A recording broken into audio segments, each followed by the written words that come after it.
Hey, it's downtown Josh Brown. We are sort of live from the compound. I'm with someone very special today who's on a very important mission. His name is Troy. I can't wait to tell you Troy's story, what he's working on, how he's trying to change the world. Stick around. This is going to be great.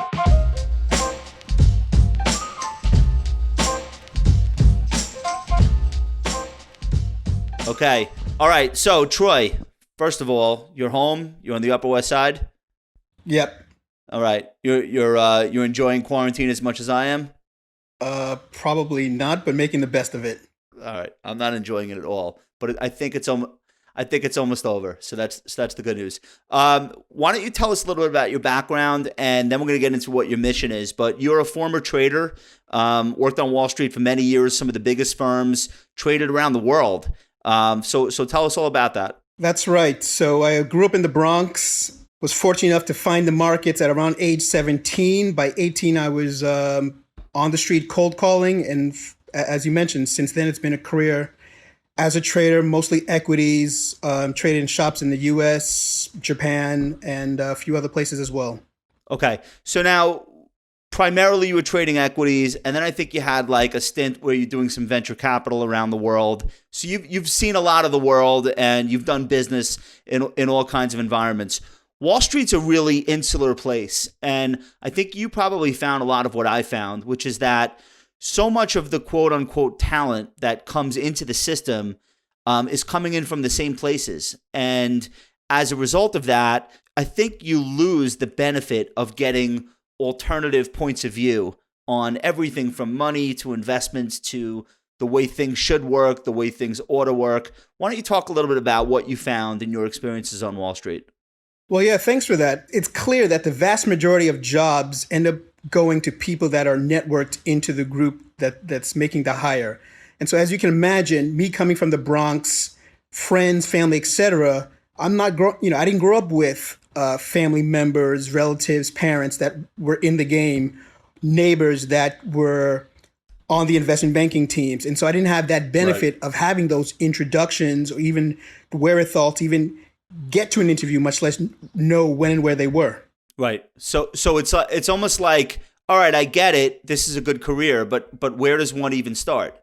That's right. That's right. I think there's data out there, Bureau of Labor Statistics, something to the effect of only 15% of jobs are filled by job boards. Otherwise, if you're applying for a job in Wall Street, much less in general, from Monster.com, it's pretty much good luck with that. Okay. So the Troy Prince today, post-professional trader, is focused on getting the funnel bigger and bringing people who don't traditionally have those opportunities to learn how to become traders or work at Wall Street firms. How do we bring those people? Because there's so much talent, and you call it undiscovered talent.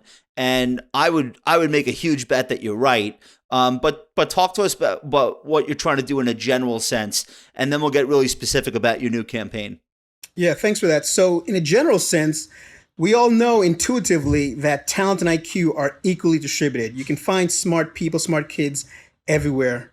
How do we intentionally increase the pipeline, increase the access for these lucrative jobs and careers? Right. So okay. So there are parts of New York where the kids' fathers didn't grow up on Wall Street, and they weren't, and their mothers didn't grow up on Wall Street, and they're not guided into the right school, and then they get on the lacrosse team, and then when graduation approaches, somebody from the lacrosse team that's 2 years senior is working in prime brokerage at Bank of America and says, hey, we have some spots to fill, come interview for the job. I know a lot of people have gotten their jobs that way, and there's no problem with that, but there should be other conduits toward Wall Street that are less clubby and less insular. And I think one of the things that you're doing that's really interesting is preparing people who want to go that route, preparing them with what they need to be able to talk about and who they need to be able to sit in front of and impress. Because to get a job on the street, a lot of it is, wow, that was impressive. Like, wow, that kid's sharp. We could mold that kid into an analyst, a trader, whatever the case may be. So talk about what that's like as you work with, I think, primarily college students. Primarily college students of color. And you're exactly right, because we know that these young people, on a cognitive basis, on a behavioral basis, they have all the requisite skills, inherent, the hunger, the ambition, just as much as anyone else. So a lot of it, as you say, is simply a matter of them focusing those innate abilities they have. And that's by providing the technical education they need, by providing the social capital, which largely comes down to the introductions, and lastly, by providing ongoing mentorship. The data bears out that it's mentorship that actually ends up being the barometer of getting in the door is one thing, but to feel comfortable that you belong there and that you can stay there and there's a support network, that comes with ongoing mentorship. So again, it's the technical education, the social capital, and the mentoring to bring these young people that have all of the behavioral and cognitive abilities as anyone else, but otherwise never get the shot. So Wall Street Bound, basically what you're doing is you're saying, okay, I know this stuff. I lived this life. I know the people.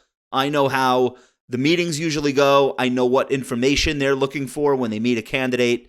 So you're going to basically take all of that knowledge that you have and you're going to, in different settings, impart that to college students who are looking to get a foothold on Wall Street. How are you physically doing that? I know these days it's an asterisk, but just in general, what does that program look like? How do you do it?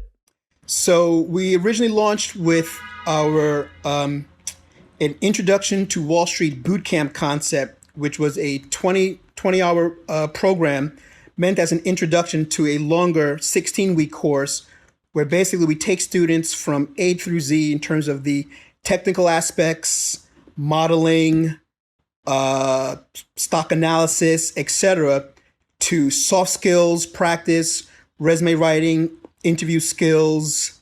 We have a day in the life of, where they actually get to touch, feel, and see what's your life like. And again, from that added standpoint of people that look, sound, and feel like them. And so that combination through an introductory boot camp to a longer term program, which which actually this campaign is to put online, is the primary mechanism that we're working to bring this and scale this presently. Okay, so these are hidden gems. I want you to tell us about the kids. These are kids that people don't know about, but they have an instinct to get what they want. They know what they're doing. They're hyper capable. They're just not in the conversation for a lot of the open positions.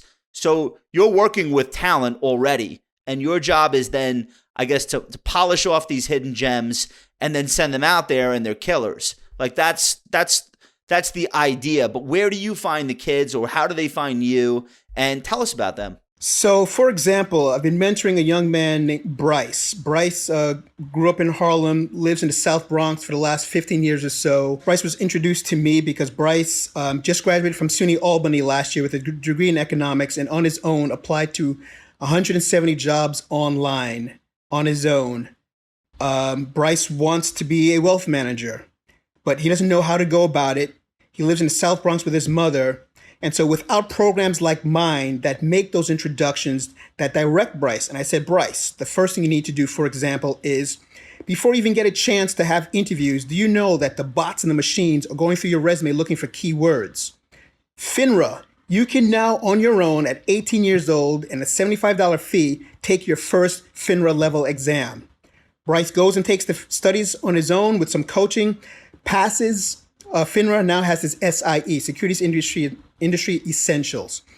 I also encourage Bryce to go ahead and take the CFA Institute Foundations program, free, online, introduction to the CFA program. When I first met Bryce was interviewing, considering taking a job with a trucking company upstate called JB Hunt. Actually, they're listed. Considering going back upstate to take a job with a trucking company. Now Bryce is interviewing with Goldman, JP Morgan for a wealth management program, HSBC, and one other. And he's waiting for answers from so awesome. 3 out of the 4. That's only a few months with me mentoring him. Bryce has not even been through the full program. That is so awesome. I love stories like that. So speaking of wealth management, I know your background is trading. One of the things that you and I talked about when we were hanging at my office the other day was that my section of the industry, wealth management, severely underrepresented in terms of people of color.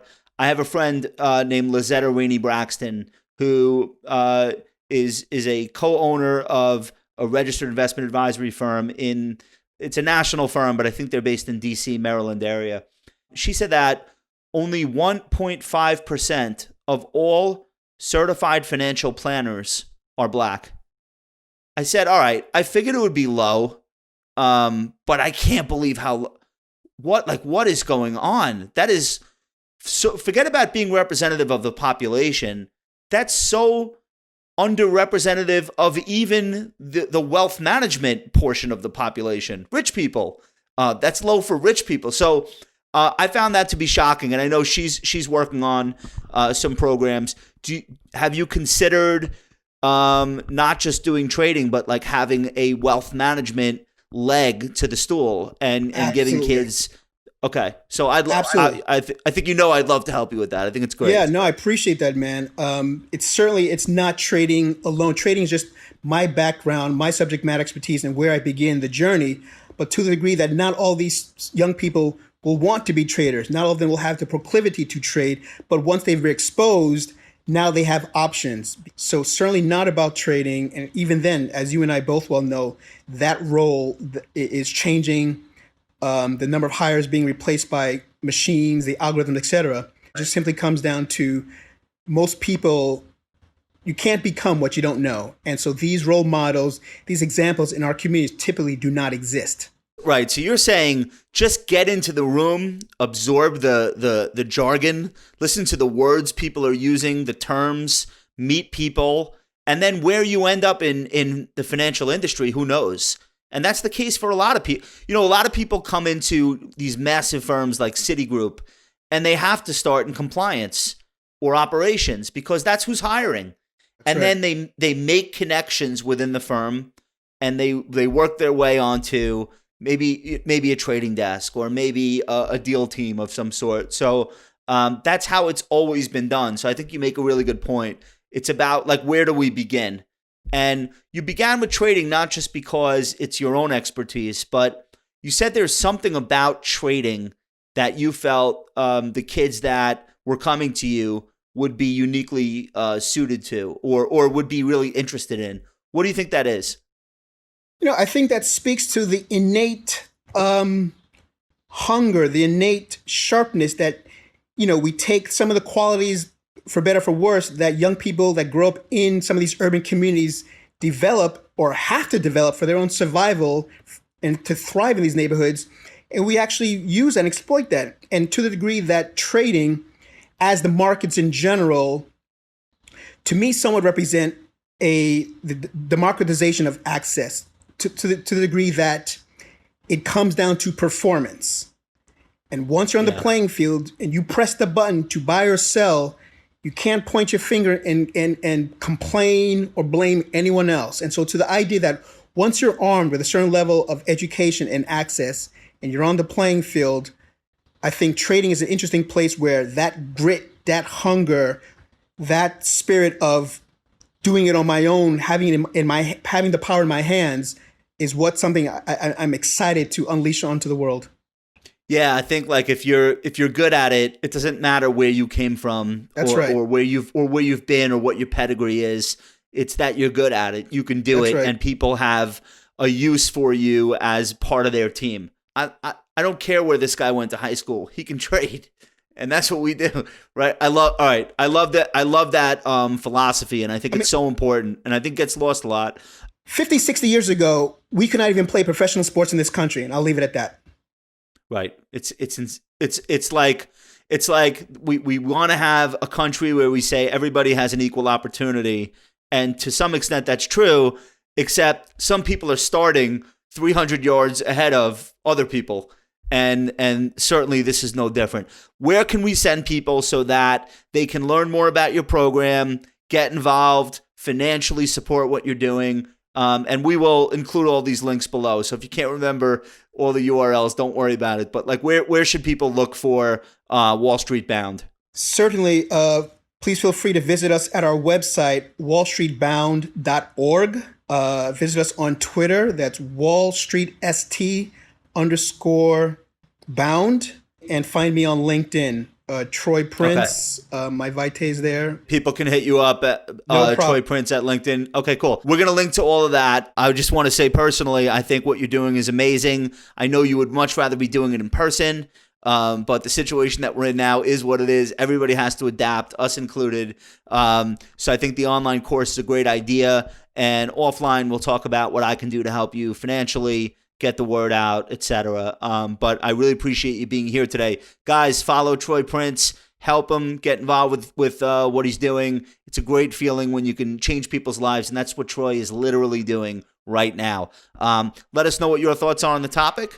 Make sure to subscribe to the channel if you haven't already.